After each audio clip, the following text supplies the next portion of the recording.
Howdy, partner. You ready to learn some magic? Well, welcome to the studio. Today we're learning one of the oldest moves for switching a card. It's called the Mexican turnover.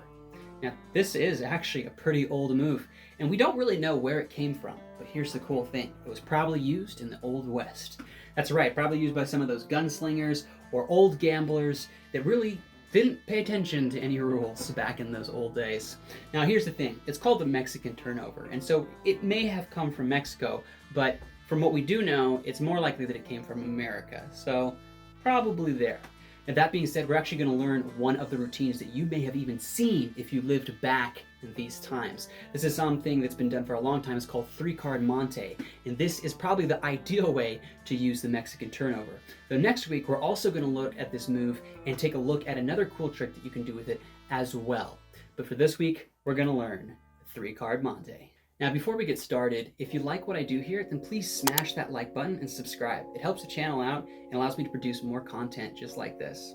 So that being said, before we dive too far into this trick, I just want you to know that all of this channel is basically sponsored by the magic that I sell on the Elite Magic Academy website. There's a new trick there called OCAN, which is an only card at any number. So if you're a fan of the ACAN effect, any card at any number, you'll probably want to check it out because it's an ACAN with a blank deck of cards. In other words, the person chooses a number, and then at that number is one card, which is the card that they freely name. They really can freely name any card. And the best part is that it is the only card in the entire deck. So pretty cool. You'll probably want to check out the performance.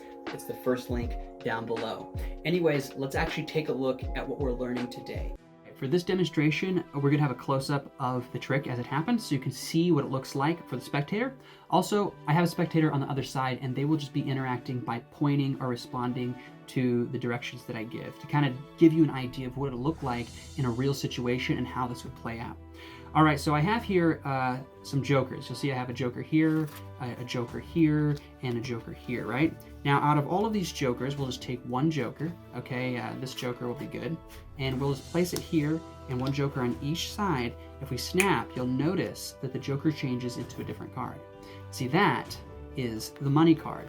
Now, in this game that we're gonna play, it's called three-card Monte. You have to watch the money card, all right? You got that? All right, now here's the thing. What's going to happen is this is how the game's usually played. Let's say I take the money card and I place it here. I put a joker here and a joker here. Where is the money card? Here. All right, well, let's take a look. You'll see that you got it right. Good job. All right, that's pretty simple. Now, it could be a little more complicated. In some cases, let's imagine I placed the money card here, right? And we had a joker here and a joker here. Then what might happen during this point is I would switch the cards like this. Now, where is the money card? Here, right? Great job. Now, I didn't do anything yet. Normally, during this type of switching is when the shenanigans would happen, right? Where things would go awry. So, I'm going to do it one more time. Before I do, I just want to check how good you are paying attention. We have a 2 here, all right? A 2 here, and a joker here, and a joker here. And before I move anything, where is it?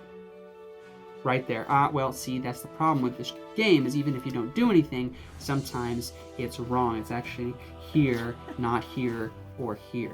All right? So let's make this a little bit easier, okay? We're just going to do it with just 2, all right? I'll set one here, and I'll put this one away for now. Where do you think it is? You think it's here? Good job, you got it right. Now, that was too easy, right? That was too easy. So from now on, I want you to know that no matter what you choose, you're going to get it wrong. We have here, of course, we're going to put one here, a joker here, and a joker here. Where do you think it is?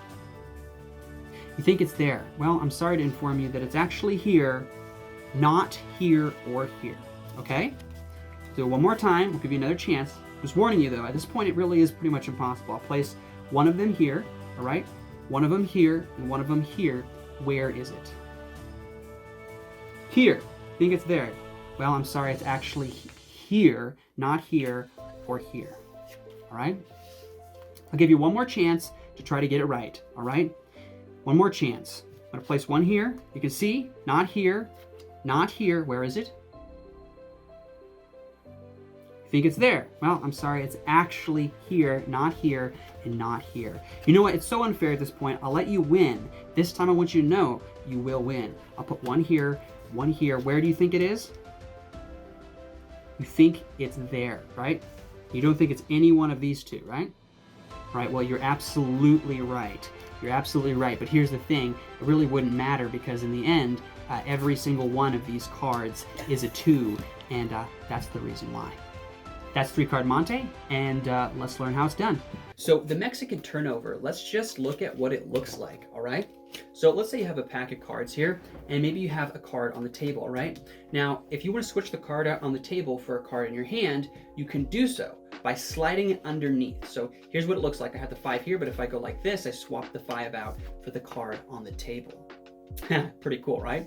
Now, this doesn't work if they know what the card is. So an example is I could use a double lift. And if you don't know the double lift, there is a link down below where you can learn it. But if you use a double lift to make it look like a different card, right? Let's say you make it look like you have an ace in your hand. Then you take the card and it's actually a different card now, 5 of diamonds, and I switch it out. Then to the audience, they won't realize that the card was switched out. I'll show you exactly what I mean, all right? Here is what it looks like. So examples, I have a card here. Maybe I say, look, and the card's actually the 5 of diamonds on the table. 5 of diamonds is on the table. We have the ace here. And now when I flip over the 5 of diamonds on the table, it's the 7 of diamonds, right? And this card, of course, is the 5 of diamonds. So as you can see, you're able to switch the card out on the table without them realizing it if you combine these 2 moves. Now, if you're doing a 3-card Monte, it can be used more directly. Now, before we can do that, we need to understand the move. So let's actually take a look at exactly how the move is done. So let's say I want to switch the 5 of diamonds out for the 7 of diamonds on the table. And I'm trying to make it look, obviously, like I'm flipping over the 7 of diamonds with the 5, when in reality, I'm swapping them. So here's what's happening. You hold it here between these 2 fingers. I like to hold it a little farther down towards the bottom. You can hold it towards the middle. Technically, the middle is a little more balanced, so if you're new at it, you might want to do that. But what happens is you hold one finger over on the side of the card on the table. So opposite from the side that you're sliding under, right? So here we are with the card, and it slides under, and as it does, this card's going to go underneath the thumb. As soon as it touches the thumb, these 2 fingers, the pointer and middle finger, are going to push this card, the 5 of diamonds, underneath, so it slides past the edge of the thumb. So now the 5 of diamonds is slightly jogged over, so that when you push against the card, the 5 of diamonds, with the pointer finger now, you're able to you're able to slide out the 7 of diamonds as you use these 2 fingers here to push this card over. So you're actually flipping the 5 over with these 2 fingers down here, okay? So in other words, the ring and middle finger. So in other words, if I'm switching it out, it comes here, grabs, switches, and then I use the fingers to turn over that card. Now when you do it quickly, you come over like this, it just looks pretty natural. I could say, look, we have a 5 of diamonds here on the table. There you go. Now that you understand the move, I recommend practicing it a good, 20 to 30 times, okay? And once you can get it smooth, then you can come back to the next part and learn the next set of moves. Now, if you've been a follower on my channel, all the other moves that are involved in this 3-card Monte have been taught on the rest of the channel as well. Now, that being said, if you've liked what you've learned so far and you still haven't smashed that like button, please do it. It will help me out a lot, and it helps this channel grow and reach more people. And if you don't like it, you can smash the dislike button as well. It doesn't really matter to me, but just let me know your thoughts. Everything helps me in this process, including your comments or ideas, so don't be afraid to share those as well. All right, now let's actually take a look at this 3-card Monte. Now, this is actually my own variation of the 3-card Monte. And you obviously saw the performance, so let's actually dive into what this looks like. All right, so now I'm going to show you all the cards that are actually involved in this trick. You see, we actually have 2 of every card. So there's 2 jokers and 2 twos, okay? I use the 2s to make it easier. 2 of everything, all right? So that way you can just remember that. Now we have here the 2 jokers and the 2 twos, and when we start out, we're going to have one of the 2s just resting on our leg below the table. In other words, this version of the trick is easiest to do when the cards are below the table.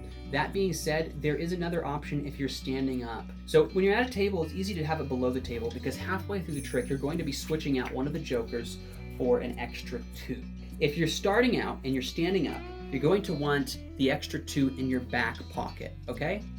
So if you're standing up, it's in your back pocket, but since I'm sitting down, I'm going to put it here on my leg. You can't see it now, but it's on my left leg, okay? Now, I'm going to have the 2 behind the jokers, like this. So if you have 2 jokers facing up, the 2's at the bottom facing up as well. And when I come up to my audience, I'm going to do a count. I say, look, you can see here is a joker, and a joker. So that's a pretty cool move, right? Obviously, I have a 2, but I just showed 3 jokers. And what actually happens is a bottom deal. I just do a bottom deal. Now, a bottom deal is pretty easy to do with 2 cards. If you don't know how to do the bottom deal, you can check out my video on the bottom deal. I'll probably be doing an updated version of that since I have a lot more experience doing it now. I've had a lot of experience doing it, but I always find new little things that improve everything. But for this, I'll teach you exactly what I do. I hold the pointer finger up at the corner, and I out jog just the top card. Then I use the middle finger to come underneath and pull and slide forward that bottom card.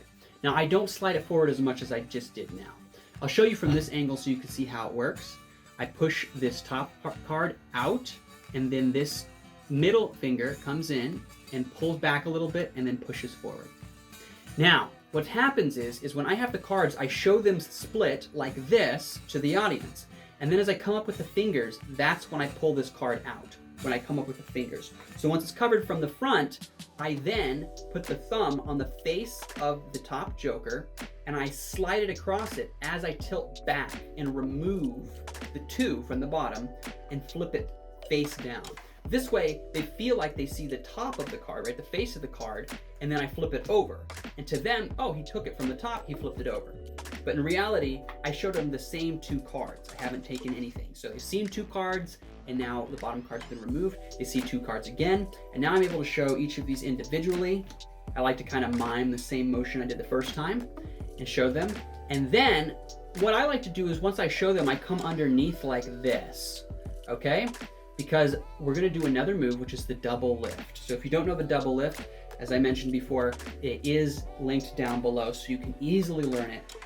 Here's what happens. You double lift 2 cards like this, okay? I just do it by doing the push-off method. I push off 2 at the same time, get a pinky break, all right? And then I tighten up, and then I show my hand, and then I do the double lift, and I say, look, I have here a joker, and I set this forward. I say, I have here a joker, and I do the same motion as doing the double lift without actually doing it.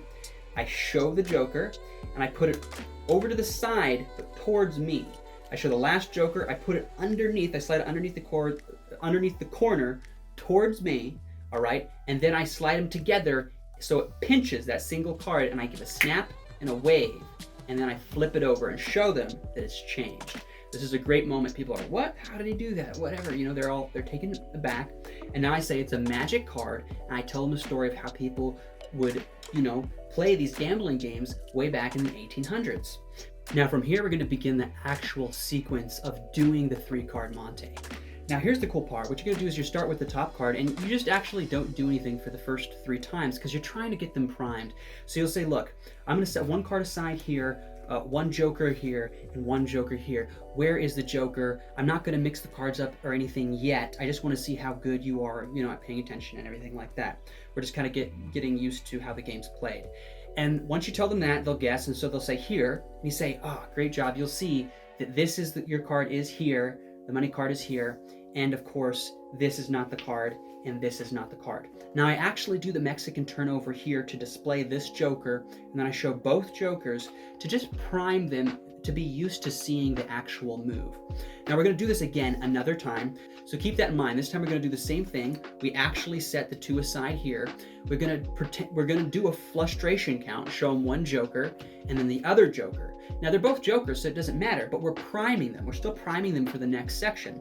So now we ask them where the 2 is. You pick up the card up here, which is a joker, and you come over here, you say your card is here, not here, or here, and you do the Mexican turnover, swapping 1 joker for the other again. Okay? Now you're going to do this 1 more time, but it's going to be a little different. This time, what you're going to do is you're actually going to trick them. You take the 2 and you do a bottom deal. You put the 2 forward here, and then you show 1 joker, another joker. The actual 2 is here. You do this motion twice. You say, look, I'm keeping it simple. Where is the 2? And when they tell you, they're gonna guess here, right? They're gonna guess this one. It looks like it's there. And so what you do is you pause and you say, your card is actually over here. And this is a joker. So your card's actually over here, not here or here. And you do the Mexican turnover again, swapping one joker for another.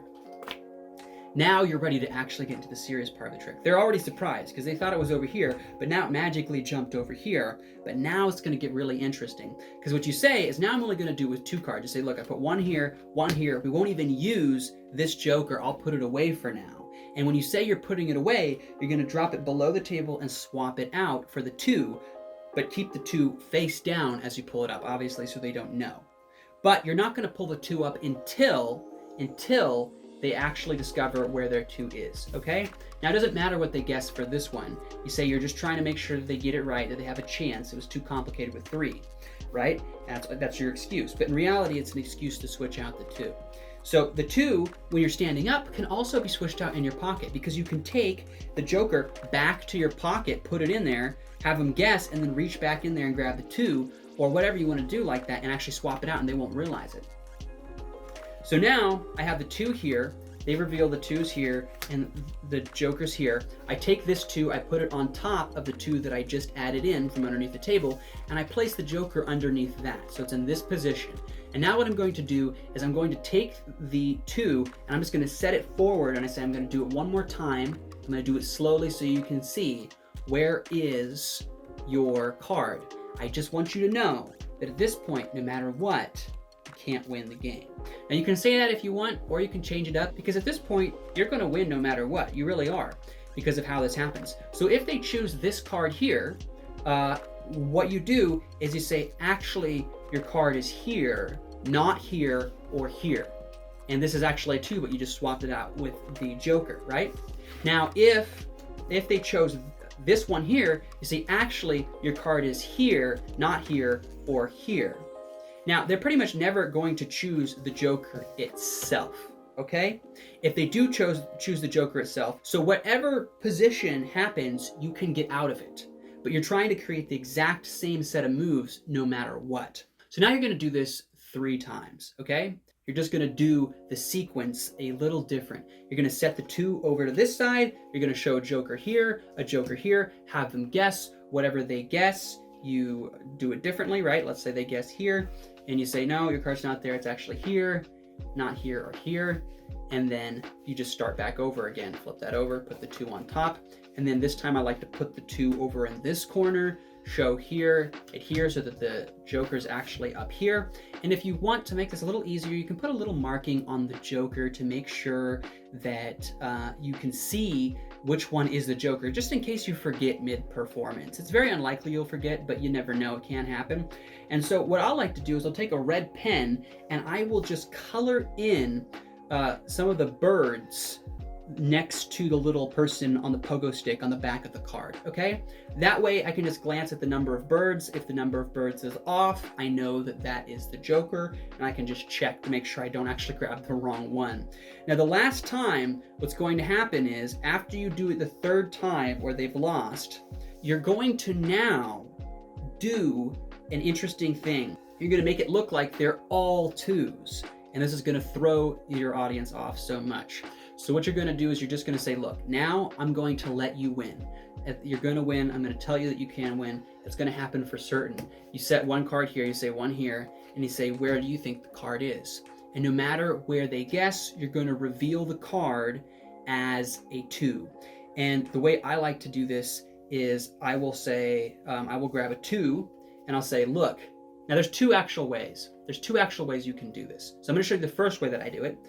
If they say this is a 2, I turn over and say, look, yeah, it's a 2, but this is a 2, and so is this, all right? And then I flip it over like that. And then I grab all the cards. Now notice, when I grabbed all the cards, I put the joker on top. The reason why is if they stop and they go, wait, those were all 2s, you can flip over the deck, and then you can do the same count you did in the beginning with the jokers, but now with the 2s. You say, look, that's 1 2. You do a bottom deal. Say that's 2 2s. You do a normal deal, and then another normal deal, and then they feel like they've seen every single card. Now, because you're going to use that sequence anyway, a lot of times what I will do is, let's say the joker's over here, and this is here, normal way that I set it up, I'll take this over and I'll reveal that this is a 2, and then I'll just place this card on top and then these cards on top, and then I'll just flip them all over and say, well, the reason why you got it right was because now they're all 2s, and then I just do the move here like that and show them as all 2s, and people go berserk. So that's the grand finale. That's how you end. I take them, I just put them in my pocket at this point and move on to something else. That way they don't think about it too much. Now that's the trick. If you liked it, remember, please smash that like button and subscribe if you haven't already. Also, if you want to learn more epic magic that's just too good to put out here for free, go ahead and check out the Elite Magic Academy. There's a bunch of cool downloads and products on there that you might be interested in. Thanks for being here, and I'll see you again next week.